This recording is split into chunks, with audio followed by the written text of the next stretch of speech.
I'm Carol Cohn, and welcome to Purpose 360, the podcast that unlocks the power of purpose to ignite business and social impact. Today's guest is someone I quite literally chased down after hearing him at the U.S. Chamber of Commerce Foundation's Business Solves Conference in Washington, D.C. last fall. Brendan McCluskey, president of Trident Builders, shared such a provocative story about rebuilding distressed communities through distinctive collaboration that I knew he must share it with our listeners on Purpose 360. In this conversation, Brendan discusses a bold and deeply thoughtful approach for housing that gets to the heart of community, equity, and economic opportunity. We talk about building affordable homes, workforce development, breaking the cycle of poverty, and what it really means for businesses, not-for-profits, and government to work together in innovative collaborations to solve complex, interconnected challenges. In this conversation, Brendan takes us inside Baltimore, sharing its housing challenges, its workforce gaps, and its untapped potential. And he discusses how he's connecting the dots between construction, community development, and economic mobility. If you're interested in how purpose-driven leadership can turn complex urban challenges into scalable, practical solutions, this is a conversation about one man's vision, his wonderful heart, and perseverance. And certainly, Brendan's collaborative model is one that I trust will inspire you to replicate in your work. The key magic unlock here is collaboration and letting your mind stretch to bring innovative partnerships together. So let's get started. Welcome to the show, Brendan McCluskey, president of Trident Builders. Hi, Carol. Thank you for having us. I'm flattered to be on this presentation with you. Well, we're going to have a great conversation about dealing with key community problems regarding housing and poverty and jobs and women and small businesses and how organizations can work together in a unique model that supports your purpose. And I love on your website that you say that Trident constructs buildings as a matter of practice, but helps build communities with equal dedication. Absolutely. So as we start, talk a little bit about who is Brendan McCluskey, a little bit about your background, and then we're going to start getting into the depth of our conversation. All right, fantastic. Well, again, thank you, Carol. My name is Brendan McCluskey. I'm the founder of Trident Builders. We are a commercial general contractor located in Baltimore, Maryland. We do work that really kind of spans the spectrum. Federal work, private sector work, a lot of very technically sophisticated projects, and doing an awful lot of design assist or design build work, where we kind of are helping shape the vision of the project based upon like the business like functions and like performance requirements of it, or it's or the performance side of things. I've been very blessed to work at some of the best construction and development firms in the country. I started my career in the base building division of HIT Contracting, which is a multi-billion-dollar national construction firm. It was building high-rises and skyscrapers and biotech campuses with them. From there, I did a stint in multifamily, and then I worked for the related companies out in Colorado, doing 5-star amenities on top of Snowmass Mountain. And I just really benefited from working for some very sophisticated subcontractors. General contractors and developers. In 2015, I decided that it was time for me to strike it out on my own. And I founded Trident Builders, again, to be just a commercial general contractor here in the great city of Baltimore. And it's been an interesting experience. I can tell you that it's been a slog. It's been interesting, but I think that over time, I spent more and more time looking at the problems that Baltimore City had and cities like Baltimore, and thought that, what does it mean to be a builder? Why am I doing this? And why are we in business? And, what sort of positive change can we affect in the world that we see? Like, how can we be that agent of change? And that's what we do.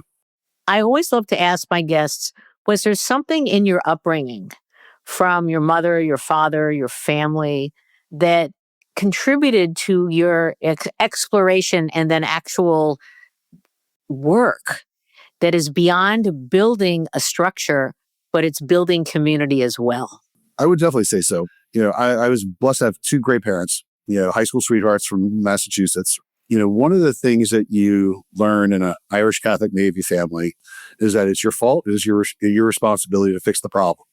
And just having sort of a resolutely focus on figuring out what the solution is to anything. If there's a problem, it's your responsibility to figure it out. And I feel as if those are qualities that I definitely absorbed from my father, who was a captain in the Navy.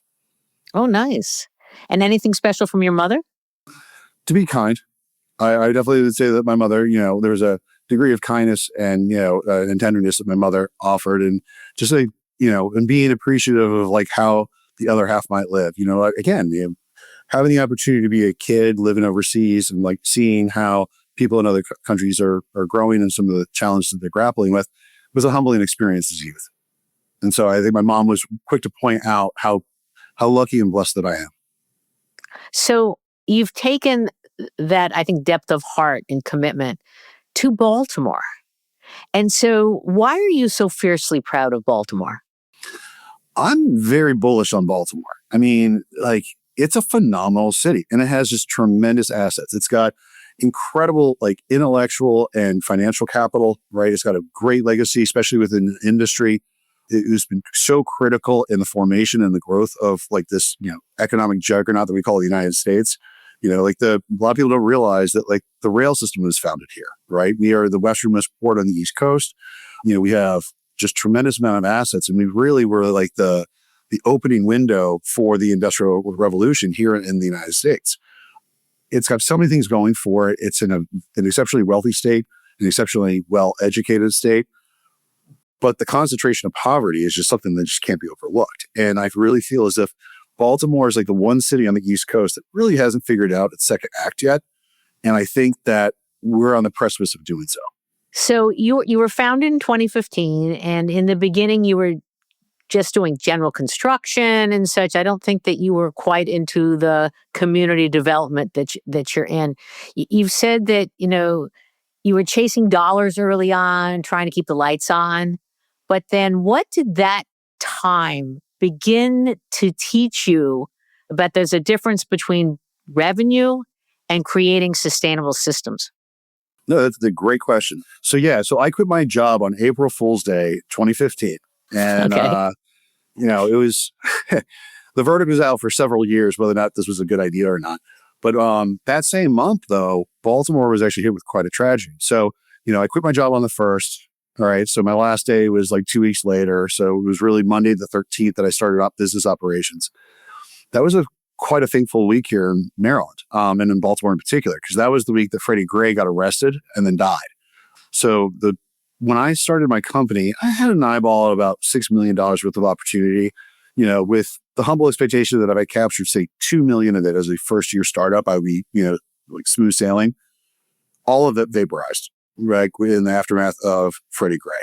And I didn't have any sort of disdain about what was going on in Baltimore. It was just a really frustrating situation that I had to very quickly learn to get out there and, find new work, right? And also by being entrepreneurial in a startup, it's pretty gritty. So I had to learn how to hunt, kill, cook, and clean all on my own very, very quickly, and had to deal with all new client acquisitions, things that I had not kind of cultivated before I made my exit. I had to do from scratch. And that made for a very, very hard first few years. In the first couple of years, because I had been so blessed to build all kinds of different things, I really had the ability to kind of build anything. But what I found was that there was a challenge there in terms of lacking specialization and optimization, right, within, say, the market sector, that margins were often compressed as a result of that. So what I've really kind of learned in the last 10 years, that it's really about focusing on where can you develop a sustainable competitive advantage? Where can you just outshine over your competitors? And then how do you do that and maximize margin? It's not necessarily about maximizing revenue. It's about maximizing margin.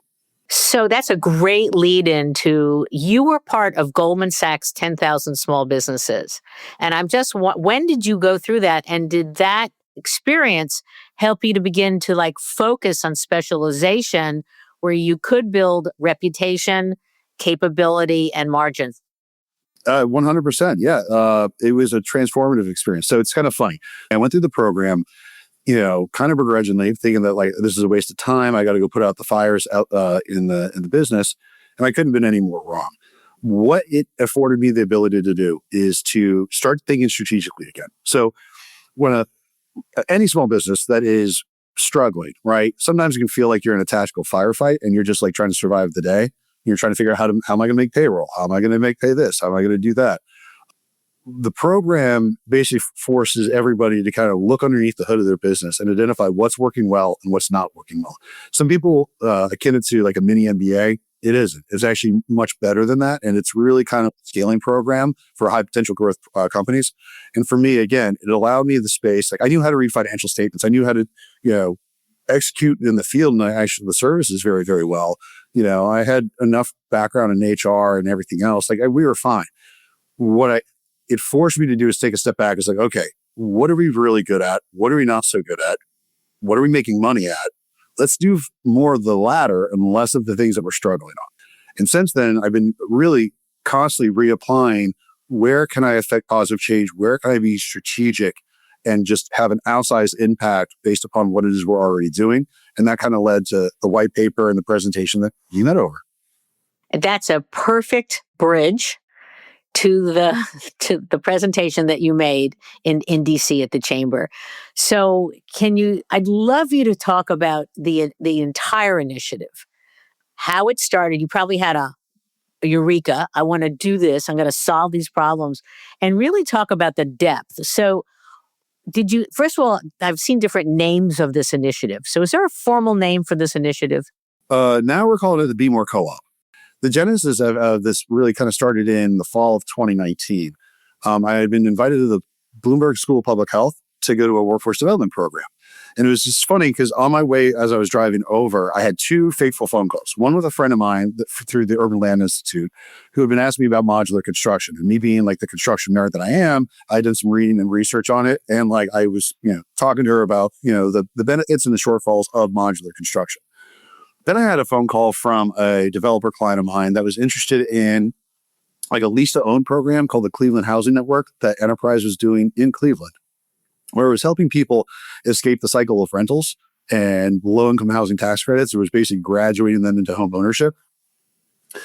Okay, so those are two phone calls, and then I literally walk into a room at the Bloomberg School of Public Health thinking that we're going to be talking about apprenticeship programs. We were talking about anything but. We were talking about food insecurity, housing insecurity, transportation issues, trauma, criminal justice, like all these things that these young men in particular, but also women, get kind of knocked off the rails and like basically are prevented from being able to pursue good opportunities to be able to provide for themselves. So like there's a lot of like risk and adversity to these kids. Like right or wrong, I'm not being politically agnostic or one or the other. It's just like these are factual realities that these kids are having to navigate. And in the course of that meeting, I was just kind of like thinking of it, and it looked more and more like a football play, right? There's no Superman or a Wonder Woman that's going to solve poverty in Baltimore, right? But me as Trident Builders, right, I can, cover the left side like a linebacker, right? I can tackle housing insecurity and workforce development. Other people can figure out other small business sort of activities to address other sort of issues. And like that, we just need to work in tandem in communication. And so what ended up happening was, we started like working to scale a solution that addressed the vacants, but also kind of help spur the investment and the capture of a nascent industry and help scale modular construction, but also doing it in a way that was thoughtful regarding like energy needs, as well as workforce development programs and everything else. I want to start with vacants because I don't think our listeners know what a vacant is. Okay, yeah. So a vacant is basically the remnants of a house that is no longer habitable, right? So Baltimore grew very, very rapidly in the late 19th and early 20th centuries as like the industrial boom was happening.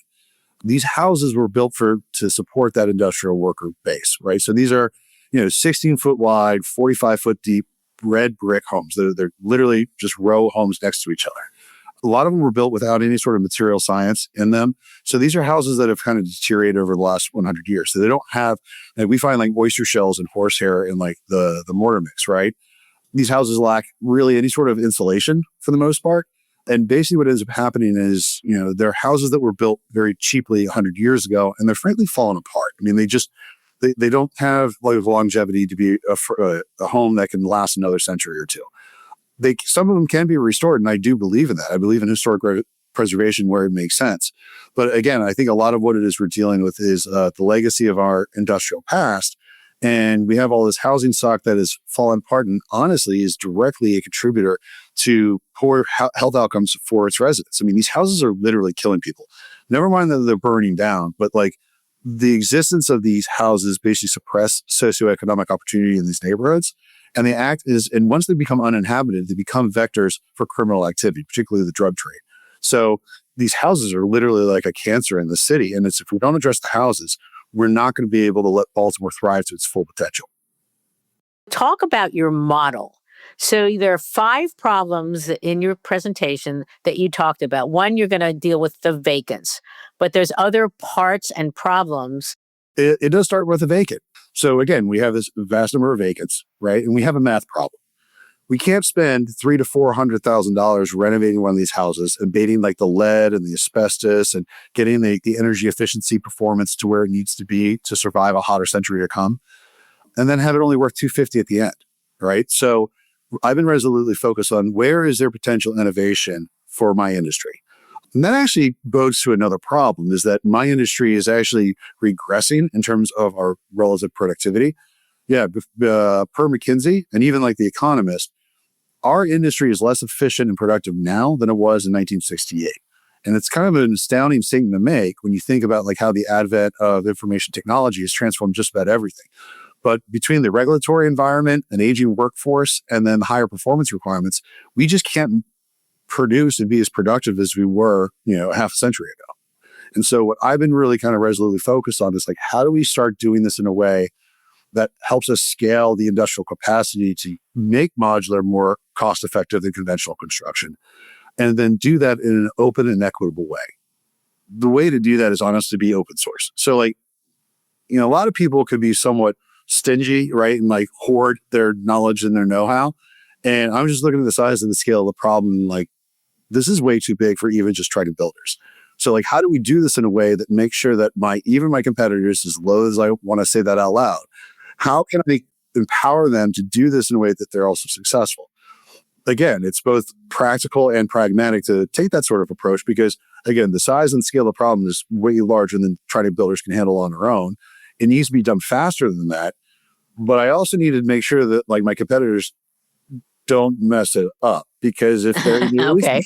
right, well, because like, I mean, if the margin for error in high performance housing, like there could be bad outcomes. And my concern is that if people are out there like jokers really, and like getting this all messed up, it could put a stink on what it is we're trying to do and make it harder. And like, I really want to make sure that we're doing this in an open source and equitable way that, basically reduces risk to everybody involved and encourages adoption. And I love you're talking a lot of emphasis on equity, because one of your elements, your key audiences to make this work are small scale developers. And you say that many of them are either people of color or women. So you're providing opportunities for their businesses to grow. That was one audience that was really important. And then I want you to talk about unemployed youth, because you say that, because they're not educated enough or skilled enough to go into an apprenticeship. But as I think you said in your speech, they're all over. They're sitting on stoops. They're getting into trouble or whatever. So how did you have that aha moment? Let's get these unemployed youth. Let's train them and give them an opportunity for a future. So first, start with the smaller scale developers.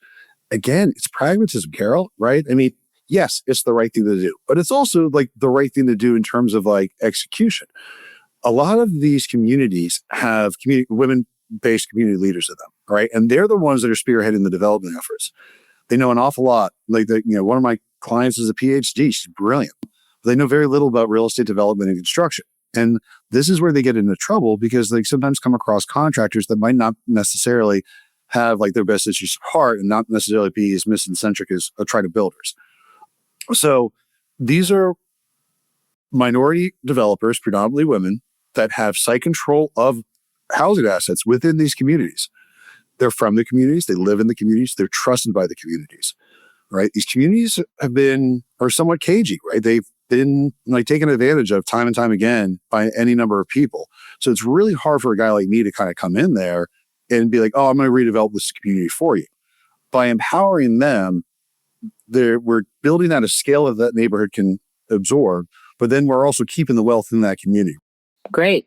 So talk about the unemployed youth, because you have when you talk about it and you look at your website, you have a really deep commitment to helping youth get off the stoop and to have a future. Yeah, well, especially here in Baltimore, like we have a sick irony. We have a shortage of construction workers, but then we have all these underemployed youth. And like these underemployed youth have been failed by institutions their entire lives, right? Chief among them, probably the schools. And they don't have the academic rigor to get past the apprenticeship programs. Now, this is where it gets a little bit convoluted. So apprenticeship programs in the construction industry are usually focused on the skilled trades. So electrical, plumbing, HVAC, fire sprinkler. And those are kind of dictated by a combination of basically open job as well as union sort of like labor negotiations and like what the definition of what those programs look like. There's a middle gap that we're missing, all right? And that is the semi-skilled laborer, right? And that's semi-skilled, yeah. Well, and trust me, a drywall finisher that is good is worth his weight in gold, right? But like for whatever reason, we don't call them a skilled laborer, we call them semi-skilled. And what we have a shortage of is those workers. So the average age of a construction worker in this country right now is like 43 years old. 1 in 4 construction workers is over the age of 55. So we actually have a demographic like crisis that no one's really talking about. At the same time, we have all these underemployed youth in a city like Baltimore. There's other competing situations, and these kids have a lot of other life factors that we can't explore everything here. But that's where I kind of became resolutely focused, in which we it's like, no, we got to figure out ways to start like funneling these kids back into the formal economy, and that's what we've been doing. That's great. So, and you actually, I love to quote you. You say that these kids, if they don't have an opportunity, they express their fear with anger. And that's where you have perhaps some street fights, or we might have fires or other things. So it's great that you're that you're providing an opportunity. Talk a little bit about working with a modular manufacturer, because that was a problem. They want to work on a large scale, but you were working on a small scale. How did you get over that barrier? But the thing is, with like anything in a factory, right? Like you need to achieve certain degrees of economies of scale. And you can't do that doing 4, 5, 10 units at a time. Like really to make the metrics work, where you start to beat out on the conventional construction model, you need to start getting into 30, 40, 50 units at a time. What we decided to do is we started thinking about all of these smaller scale developers that are scattered all over the city. What if we could crowdsource their aggregate demand to hit that threshold? So all of a sudden, like they start achieving like the buying power in aggregate. That co-op now is a real entity, and I founded it last August with a professor at Hopkins, as well as some other for-profit and nonprofit developers, all alumni from the Goldman Sachs program. And there's a lot of interesting things that are happening very, very quickly. Oh, that's great. How do you select the right partners for collaboration?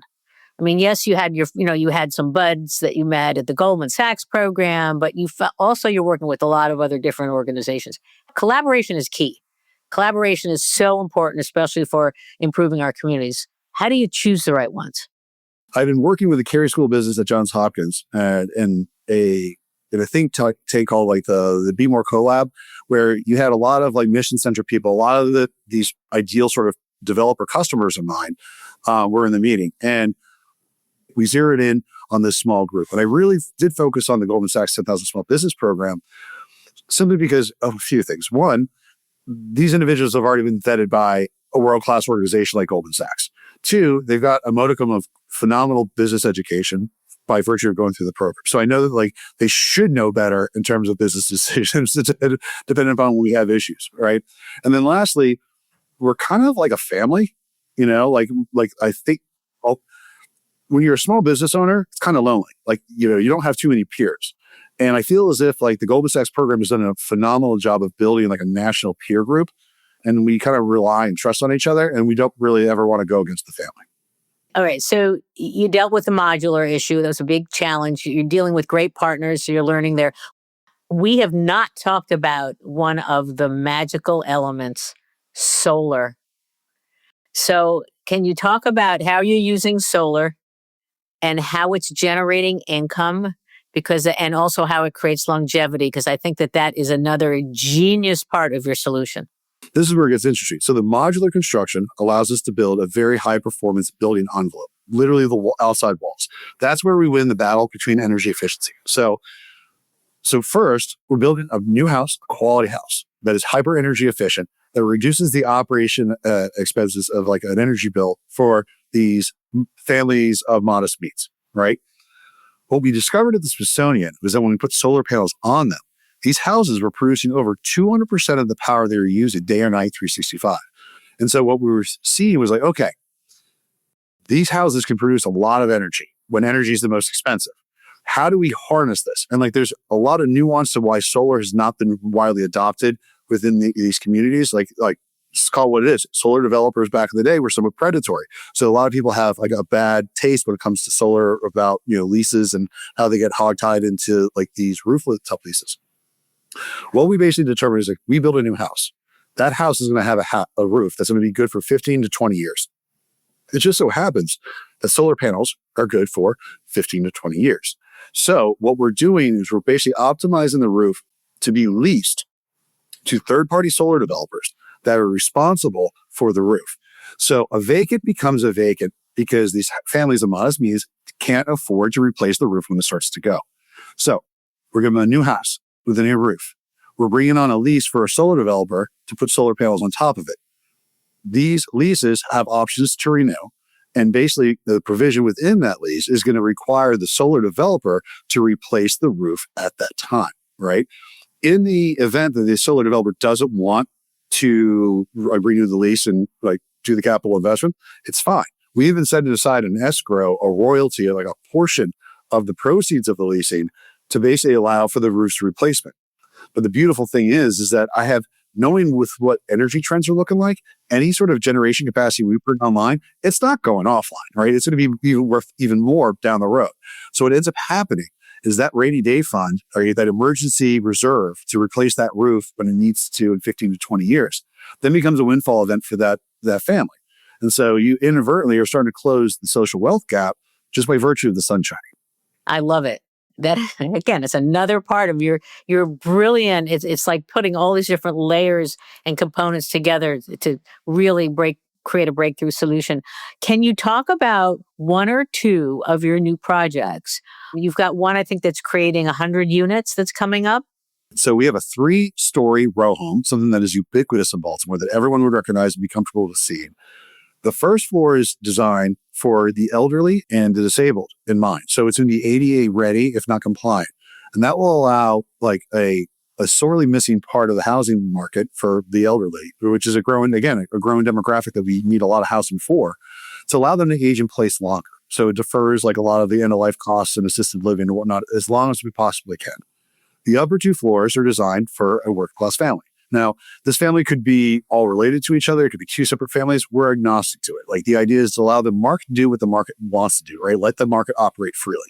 Again, I'm very much a free market believer, right? And but I believe that we need to bring better products to the free market than what we're currently doing.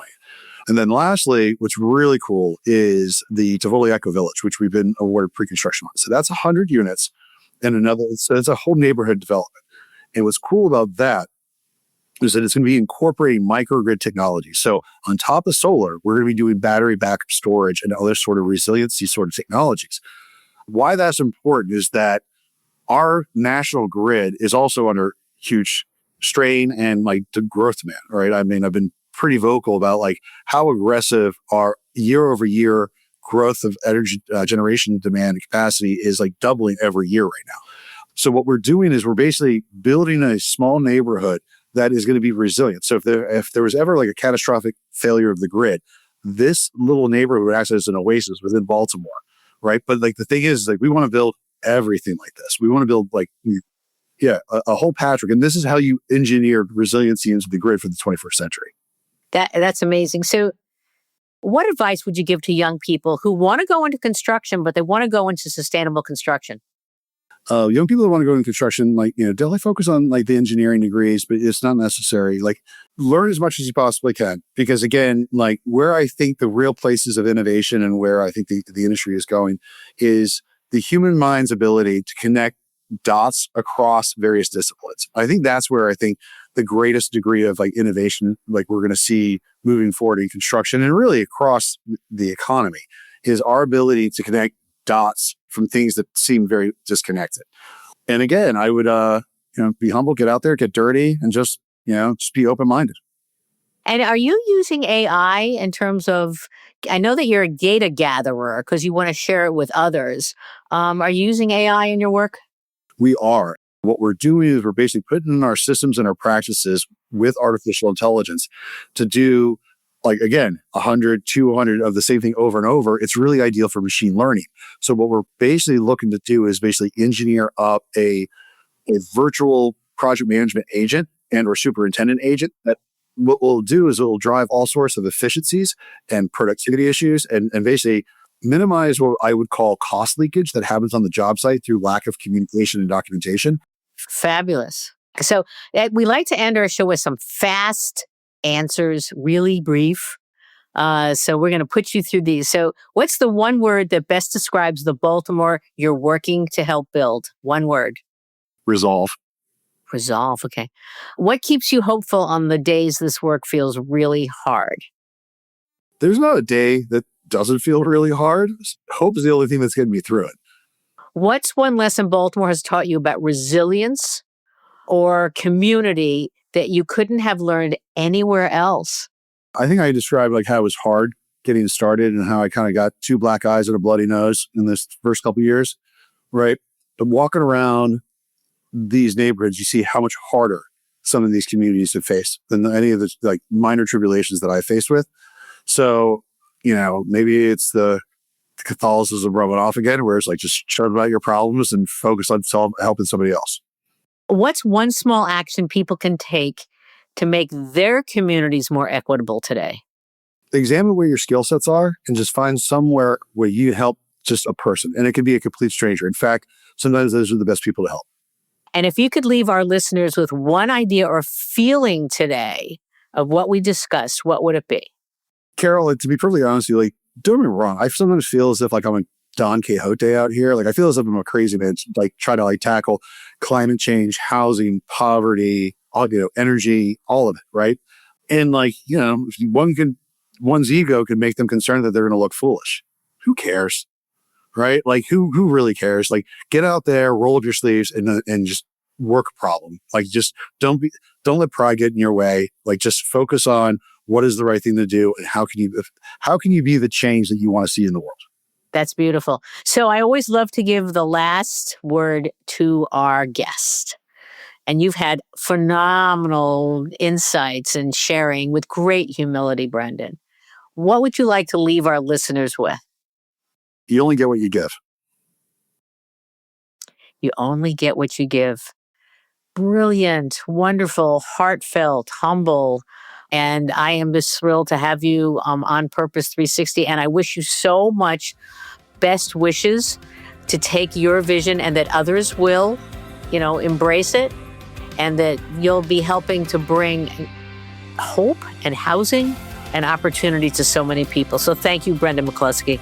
Carol, thank you so much for the opportunity to put a spotlight on what is this good work that we're all doing together here in Baltimore. And just so you're aware, we are bringing it to elsewhere. We are very intentional about doing this in a way that we're going to share our knowledge to Chicago, to Cincinnati. These are places that have reached out to me already. So once we figure this thing out and we fine tune the engine, we're going to share it.